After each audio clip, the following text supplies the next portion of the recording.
नमस्कार बंधू भगिनींनो, आज स्वातंत्र्य संग्रामामध्ये ज्यांनी अत्यंत महत्त्वाचं योगदान दिलं, त्याचबरोबर इंग्लिश साहित्यामध्ये एक श्रेष्ठ दर्जाच्या कवयित्री म्हणून ज्यांचा नामोल्लेख करतो आपण, अशा सरोजिनी नायडू यांचा पुण्यस्मरण दिन आहे। त्यानिमित्ताने त्यांच्या जीवन कार्याचा आढावा थोडक्यामध्ये या व्हिडिओच्या माध्यमातून घेण्याचा प्रयत्न करणार आहोत। सर्वप्रथम मी सरोजिनी नायडू यांच्या प्रतिमेला आणि विचारांना मनपूर्वक अभिवादन करतो आणि रामकृष्ण बदने या यूट्यूब चॅनलवरती आपल्या सर्वांचं मनपूर्वक स्वागत करतो। Nightingale of Indian song, Nightingale of Indian song, Nightingale of Indian song या पदवीनं जगाला परिचित असणाऱ्या सरोजिनी नायडू आहेत हे आपण सगळे जाणतो। या ठिकाणी त्यांच्या चरित्राचा आढावा घ्यायचा ठरवला तर एक गोष्ट लक्षात येते की लेकराचे पाय पाळण्यातच दिसतात या म्हणण्याप्रमाणे त्यांना लहानपणापासूनच कुशाग्र बुद्धिमत्ता लाभल्याचं काही घटनांच्या वरतून लक्षात येतं। वयाच्या 13व्या वर्षा अगोदरच म्हणजे 13व्या वाढदिवसाच्या पूर्वीच त्यांनी 300 ओळीचं एक इंग्रजी काव्य लिहिलेलं होतं। यावरून त्यांची बुद्धिमत्ता किती तीक्ष्ण स्वरूपाची होती हे आपल्या लक्षात आल्याशिवाय राहत नाही। वयाच्या 12व्या वर्षी त्यांनी मॅट्रिकच्या परीक्षेमध्ये मद्रास इलाक्यातून सर्वप्रथम येण्याचा बहुमान प्राप्त केला होता। त्यांचं इंग्रजी भाषेवर प्रभुत्व मोठ्या प्रमाणावर राहिलेलं आहे। मुळात घरामध्ये वडिलांकडून त्यांना बरंच काही शिकता आलेलं आहे, कारण वडील त्यांचं नाव अघोरनाथ चट्टोपाध्याय आहे। ते हैदराबादच्या निजाम कॉलेजचे प्राचार्य होते। म्हणजे एका प्राचार्याची ह्या सुकन्या होत्या। हैदराबाद येथील निजाम कॉलेज जे आहे त्या कॉलेजचे अघोरीनाथ सरोजिनींचे वडील हे प्राचार्य म्हणून त्या ठिकाणी कार्यरत होते।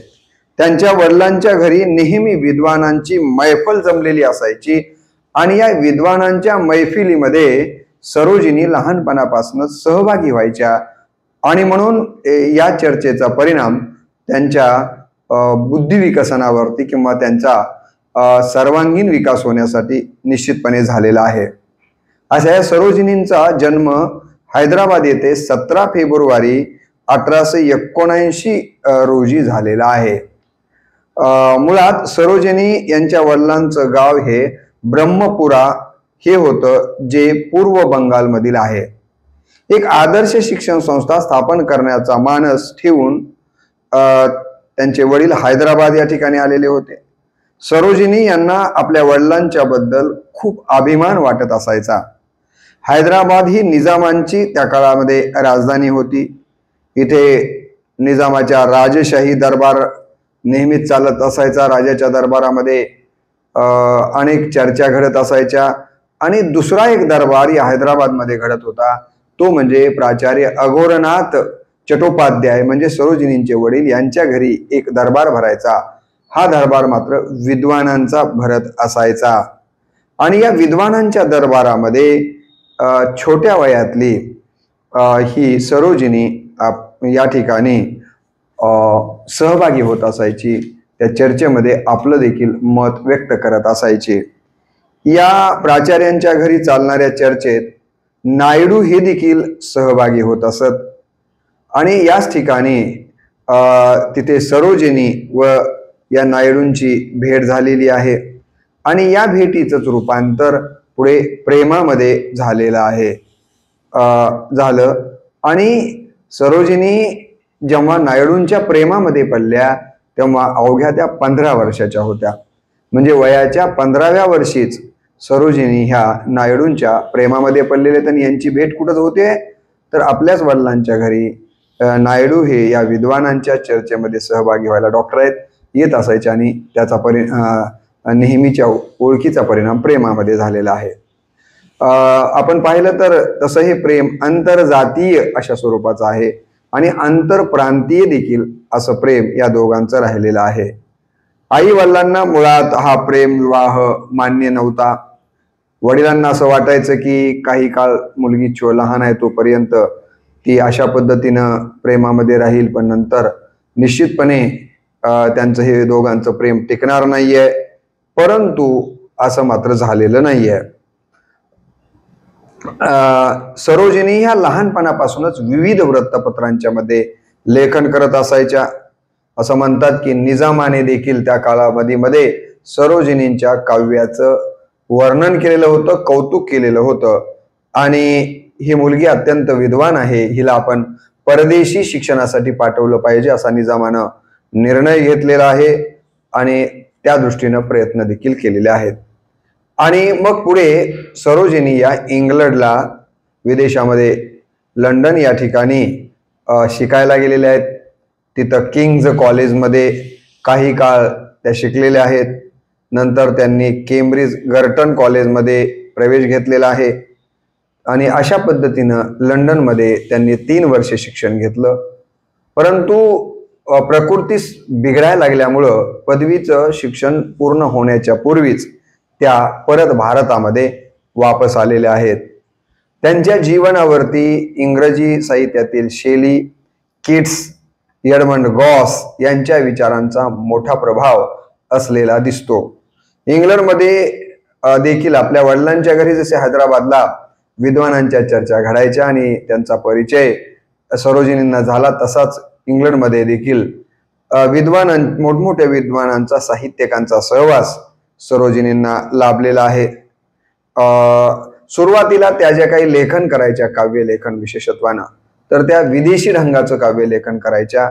परंतु नंतर त्यांना गॉस यांनी सूचना केली की तुझ्या लेखनामध्ये तू विदेशाच्या शैलीतनं किंवा विदेशातल्या घटनांचं वर्णन न करता जे आपण जगतो आहेत ते आपल्या लेखनातून आलं पाहिजे. आपल्या अवतालभोवतालच्या समस्या किंवा ते अवतालभोवतालचं जीवन आपल्या लेखनात प्रगट झालं पाहिजे, अशा प्रकारे गॉसनी सांगितलं. आणि ती सूचना शिरोधार्य मानून पुढे सरोजिनींनी आपल्या लेखन शैलीमध्ये किंवा लेखनाच्या विषयामध्ये मोठा बदल केलेला आहे. त्या विदेशातून जेव्हा परत आल्याच्या नंतर ज्या नायडूंशी त्यांचा प्रेम झालेलं होतं, त्याच नायडूंच्या बरोबर त्यांनी पुढे विवाह संपन्न केलेला आहे. विवाहानंतर पुढे काही वर्षामध्ये त्यांना 4 अपत्य प्राप्त झालेले आहेत, ज्यामध्ये जयसूर्य, पद्मजा, रणधीर आणि लीलामणी अशी ही 4 अपत्य त्यांची राहिलेली आहेत. खरं तर सरोजिनींचं आपल्या आई वडिलावर जीवश्य कंठस्य अशा प्रकारचं प्रेम होतं. इंग्लिश कवयित्री म्हणून त्यांचा खूप मोठा नावलौकिक त्या कालावधीमध्ये झालेला आहे. त्यांनी पुढे आपल्या काव्यातून भारतीय लोकसंस्कृतीचं दर्शन घडवले. गॉसनं सांगितल्याच्या नंतर त्यांच्या लेखनातल्या विषयावरती किंवा त्यांच्या जीवनावरती महात्मा गौतम बुद्ध, महात्मा गांधी, आपले पिताजी, नंतर गुरु नामदार गोखले या ठिकाणी यांचा मोठा प्रभाव राहिलेला आहे. आपण जर बघितलं तर त्यांच्या काव्यामध्ये त्यांनी जे विषय निवडलेले आहेत तर त्यामध्ये मासेमारी आहेत, कोळी आहेत, भोई आहेत, त्याचबरोबर पाणके आहेत, नर्तक, गायक, कलाल, गारुडी अशा लोकांचं जीवन त्यांनी आपल्या काव्याचा विषय बनवलेला आहे. व्यापारी असेल, नावाडी असेल, उमराव, राजे आणि राण्या, फेरीवाले, दूधवाले आणि फुगेवाले हेही त्यांच्या काव्याचे विषय राहिलेले आहेत. त्यांचे एकूण 4 काव्यसंग्रह प्रकाशित झाले. त्या जिवंत होत्या तोपर्यंत 3 काव्यसंग्रह प्रकाशित झाले आणि त्यांच्या जाण्याच्या नंतर 1 काव्यसंग्रह प्रकाशित झाला. तर असे एकूण 4 काव्यसंग्रह त्यांच्या नावावरती आहेत. त्यांच्या काव्यलेखनाचा कालखंड हा 1898 ते 1917 हा सांगितला जातो. 1917 नंतर मात्र त्यांनी लेखनाला थोडंसं बाजूला ठेवलं आणि मोठ्या लोकांच्या भेटी स्वातंत्र्याच्या संबंधानं महात्मा गांधी सारख्यांच्या झाल्यामुळं त्या लेखनाकडनं भारतीय स्वातंत्र्य संग्रामामध्ये जरा जास्तीच्या सक्रिय 1917च्या नंतर झालेल्या आहेत. 1914ला पहिल्यांदा त्यांची भेट महात्मा गांधी यांच्याबरोबर झालेली आहे. बॅरिस्टर जीनाच्या सोबत त्या गांधीजींना भेटलेल्या आहेत आणि पुढे मग तिथून 3 तप म्हणजे जवळपास 24 वर्ष पेक्षा अधिक काळ त्यांनी महात्मा गांधी आणि भारतीय राष्ट्रीय काँग्रेस या दोघांच्याही त्या समर्थक राहिलेले आहेत. त्यांचं वक्तृत्व हे अमोघ अशा पद्धतीचं होतं. ॲनी बेझंटच्या बरोबर त्यांनी होम रूल लीगच्या प्रचारासाठी देखील भरपूर वेळ दिलाय आणि देशभर त्या ॲनी बेझंट बरोबर होम रूल लीगच्या चळवळीमध्ये सक्रियपणे फिरलेले आहेत. गांधींच्या असहकार चळवळीसाठी देखील त्यांनी मोठं योगदान दिलं. हिंदू मुस्लिम ऐक्यासाठी त्यांनी हजारो सभा घेतलेल्या आहेत. विशेषत्वानं स्त्रियांना हक्क मिळाले पाहिजेत यासाठी देखील त्या सतत अनेक मंचावरून बोलत राहिलेले आहेत, लढत राहिलेले आहेत. नामदार गोखले हे त्यांचे गुरु होते आणि नामदार गोखलेंना सरोजिनींच्या वक्तृत्वाचं कौतुक वाटत असायचं आणि म्हणून नेहमी ते तिच्या वक्तृत्वाबद्दल गौरवोद्गार काढत असायचे. पुढे त्या टिळक गेल्याच्या नंतर संपूर्णपणे त्यांच्या जीवनावरती महात्मा गांधींचा प्रभाव पडलेला आहे आणि नंतर त्यांनी कपडे देखील खादीचे वापरायला सुरुवात केलेली आहे. सुरुवातीला त्या हैदराबादमध्ये राहत होत्या, नंतर हैदराबाद सोडून त्या मुंबईला राहायला आलेल्या आहेत. 1921ला त्या प्रांतिक काँग्रेसच्या अध्यक्ष बनल्या. 1925 मध्ये कानपूर येथील अखिल भारतीय काँग्रेस अधिवेशनाच्या अध्यक्षही त्या झालेल्या आहेत. 1923 मध्ये त्यांनी दक्षिण आफ्रिकेचा दौरा केला आणि तेथील भारतीयांच्या समस्या जाणून घेण्याचं काम केलेलं आहे. जसं महात्मा गांधींनी दक्षिण आफ्रिकेमधूनच त्यांना या ठिकाणी असं काम करण्याची प्रेरणा मिळाली होती, तशाच पद्धतीनं सरोजिनी देखील दक्षिण आफ्रिकेमध्ये जाऊन त्यांनी या ठिकाणी तिथल्या समस्या जाणून घेण्याचा प्रयत्न केलेला आहे. त्या अमेरिकेमध्ये देखील जाऊन आलेल्या आहेत. लंडन येथील गोलमेज परिषदेसाठी, गोलमेज परिषद जी लंडनला होती, त्या गोलमेज परिषदेसाठी महात्मा गांधींच्या बरोबर त्या लंडनला गेलेल्या होत्या. 1930ला मिठाचा सत्याग्रह जो गांधींनी आरंभिलेला होता, त्यामध्ये देखील महत्त्वाची भूमिका सरोजिनी नायडू यांनी पार पाडलेली आहे. 1942च्या आंदोलनात चले जावच्या त्या अग्रणी राहिलेल्या आहेत आणि अशा पद्धतीने देशाला स्वातंत्र्य मिळवून देण्यासाठी वेळोवेळी इंग्रजांच्या विरोधामध्ये त्या रस्त्यावर आल्या आणि त्यामुळे त्यांना कारावास देखील भोगावा लागलेला आहे. महात्मा गांधी यांच्याबरोबर त्यांना आगा खां पॅलेस या ठिकाणी स्थानबद्ध देखील करण्यात आलेलं होतं. 1947 मध्ये दिल्लीत आशियाई राष्ट्रांची परिषद भरली, तर त्याचं अध्यक्षपद देखील सरोजिनी नायडू यांनी भूषवलेलं होतं. म्हणजे केवळ राष्ट्रीय स्तरापर्यंतच त्यांनी काम केलं असं नाही, तर आंतरराष्ट्रीय स्तरापर्यंत त्या जाऊन पोहोचलेल्या आहेत. देश स्वतंत्र झाल्यावर त्यांना पंडित जवाहरलाल नेहरूंनी भारतीय स्वातंत्र्याच्या नंतर उत्तर प्रदेशच्या राज्यपाल म्हणून नियुक्त केलेला आहे.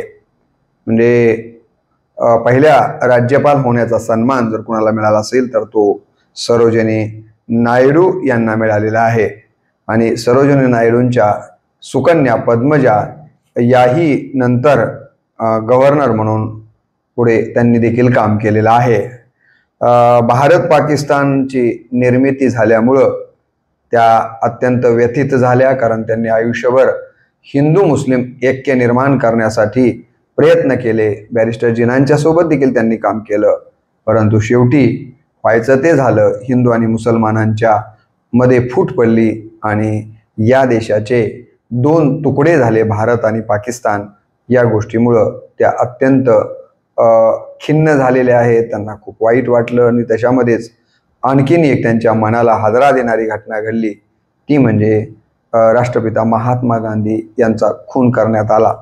यामुळे तर सरोजिनी ह्या पुरत्या हादरून गेलेल्या आहेत. मनातून खूप मोठ्या प्रमाणात त्या खचल्या आणि शेवटी त्याच्यातनं त्या काही सावरलेल्या नाही आहेत.